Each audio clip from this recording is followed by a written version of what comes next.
Hello everyone, welcome back to my YouTube channel. आशा करता हूँ आप सभी स्वस्थ होंगे। तो आज हम हमारे एचपी पटवारी का जो कंप्यूटर का सेक्शन है, तो वहाँ पे जितने भी हमारे इम्पोर्टेंट टॉपिक्स दे रखे हैं उसके रिगार्डिंग हमारी टीम के द्वारा एक नोट्स तैयार किए गए हैं। तो हम उसी नोट्स को आज देख लेते हैं। जिन भी बच्चों को इस नोट्स में इनरोल करना है तो वो हमारी डिस्क्रिप्शन देख लें। वहाँ पे बेसिकली आपको हम मेल प्रोवाइड कर देंगे। वहाँ पे आप हमें मेल करेंगे कि सर हमें यहाँ पे इनरोल करना है। तो वहाँ पे बेसिकली जो भी डिटेल रहेगी पेमेंट आपको कैसे करनी है तो वहाँ पे आपको बता दिया जाएगा। जैसे आपकी पेमेंट सक्सेसफुल हो जाएगी तो आप हमें क्या करेंगे, मेल पे ही उस स्क्रीनशॉट को हम भेज देंगे। हम पेमेंट गेट वेरीफाई होने के बाद आपको जो है उस एक लिंक के थ्रू हम आपको इस जो है हमारे पास जो शेयर डॉक्यूमेंट होगा उसमें हम आपको एनरोल कर लेंगे। ठीक है? तो यहाँ पे जो भी आपका पटवारी का एग्ज़ाम है वहाँ पे क्या-क्या चीज़ें हैं, जैसे हमारा इंट्रोडक्शन ऑफ कंप्यूटर था, आर्किटेक्चर था, आपके इनपुट आउटपुट डिवाइसेस क्या रहते हैं, मेमोरीज़ किस टाइप की हैं, कैसे हम किसी मेमोरी को रिप्रेज़ेंट करते हैं, उसको बेसिकली हम डाटा रिप्रेज़ेंटेशन बोलते हैं।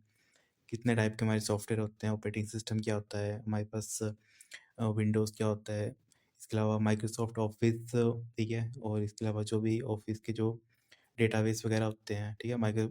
जो इसके अलावा हम डिफरेंट-डिफरेंट पढ़ते हैं ऑफ़िस में ना, एक्सेल, वर्ड, उसकी जो बेसिक इंट्रोडक्शन होती है, जो आपके एग्ज़ाम के रिलेवेंट है, क्योंकि ज़्यादा डीप में नहीं पढ़ना है, जितना रिलेवेंट है हम उतने के अकॉर्डिंग ही हमारी टीम ने ये नोट्स तैयार किए हैं। तो जो भी बच्चा है, जो चाहता है कि उसको थोड़ा मतलब अपने तैयारी में बूस्ट-अप लाना है, तो वो यहाँ पे हमारे साथ एनरोल कर सकता है। तो यहाँ पे ये सारी की सारी चीज़ें रहेंगी, ठीक है? और लास्ट में हमारे पास कुछ मिसलेनियस क्वेश्चंस हैं, जो यहाँ पे हमारे ऐड किए गए हैं हमारी टीम के द्वारा। ये हमारे 500 प्लस एमसीक्यूज़ होंगे, जहाँ पे बेसिकली क्या चीज़ होगी, जितने भी आपके पुराने एग्ज़ाम पेपर में, चाहे वो किसी भी सेक्शन का है, मतलब हिमाचल गवर्नमेंट के द्वारा पूछा गया है, ठीक है? और जो भी आपके ऑनलाइन जो डिफरेंट-डिफरेंट एग्ज़ाम कंडक्ट करवाती हैं एजेंसीज़, तो उनके द्वारा जो भी इम्पोर्टेंट क्वेश्चंस हैं, हमने वो वही क्वेश्चन चूज़ किए हैं, जो काफ़ी बार रिपीट हुए हैं, काफ़ी इम्पोर्टेंट है, आपके जो टॉपिक्स हैं उनके अकॉर्डिंग, ठीक है? तो वो भी क्या करेगा, आपको थोड़ा जो आपको एनरिच करेगा आपकी नॉलेज में। आप टेस्ट कर पाओगे कि आपको कितना एनरिच हुआ है नोट्स पढ़ने के बाद, ओके? तो यहाँ पे यही रहेगा, हिंदी मीडियम में रहेगा ये सारा। इसके लिए हिंदी के साथ इंग्लिश भी लिखा है, मतलब जो इंग्लिश मीडियम वाले से बच्चे हैं वो भी एनरोल कर सकते हैं साथ में। तो यहाँ पे जैसे कुछ बेसिक चीज़ें हैं, जैसे मैंने आपको नोट्स में पढ़ाया भी था कि क्या-क्या चीज़ें रहती हैं। तो बस वैसे ही यहाँ पे कि क्या फ़ंक्शन है, क्या इनपुट डिवाइसेज़ है, तो उनको थोड़ा डिटेल में बताया गया है। जैसे यहाँ पे जो हमारी जनरेशंस हैं, उन कौन-सी जनरेशन में कौन-सा इंस्ट्रूमेंट आया था, ठीक है? किस पर्सन ने इसको बनाया था, जो सारी बेसिक चीज़ें जो आपसे एग्ज़ाम में डायरेक्टली पूछी जाएँगी। तो बस वही है नोट्स में, ज़्यादा कुछ इतना मतलब इतने डिटेल में नहीं है, जितना आपके एग्ज़ाम रेलेवेंट है बस उतना ही नोट्स में बताया गया है, ठीक है? तो जो भी यहाँ पे चीज़ें हैं, ठीक है? उनको काफ़ी मतलब डिटेल में जो आपके रेलेवेंट है उस हिसाब से हमें यहाँ पे बताया है।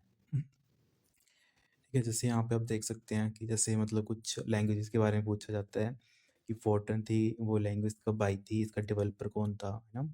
किस टाइप ऑफ एप्लीकेशन, मतलब एप्लीकेशन एरिया, मतलब आप उसको एक्चुअल में प्रैक्टिकलिटी कहाँ पे यूज़ करते थे या फिर उस टाइम पे वो कहाँ पे यूज़ किया जाता था। इसके अलावा जो उसका नेचर था, क्योंकि एक लैंग्वेज होती थी तो उस लैंग्वेज का नेचर कैसा था कि उसको हम कंपाइल बेस्ड यूज़ करते थे कि इंटरप्रेट के बिहाफ पे उसको यूज़ करते थे। तो मैंने आपको जैसे कंपाइलर और इंटरप्रेटर के बारे में बताया था कि होता कुछ नहीं है, बस बेसिकली क्या होता है, ये लैंग्वेज ट्रांसलेट होते हैं। जैसे यहाँ पे एग्जांपल देखो, यहाँ पे बताया हुआ है कि ऐसे आपके पास कुछ कोड दिया होगा, जैसे लिखा है ना, इफ़ पीईआर मतलब परसेंटेज इज़ ग्रेटर देन 30, तो इसका मतलब क्या है, जैसे हम तो इस चीज़ को समझ पा रहे हैं इंग्लिश में, वैसे कंप्यूटर तो उसको नहीं समझता है, वो समझता है 01 की लैंग्वेज को। तो जो भाषा अनुवादक मतलब लैंग्वेज ट्रांसलेटर का काम करता है, उसको हम बोलते हैं कंपाइलर और इंटरप्रेटर, ठीक है? कंपाइलर और इंटरप्रेटर कुछ नहीं है, बस लैंग्वेज ट्रांसलेटर हैं।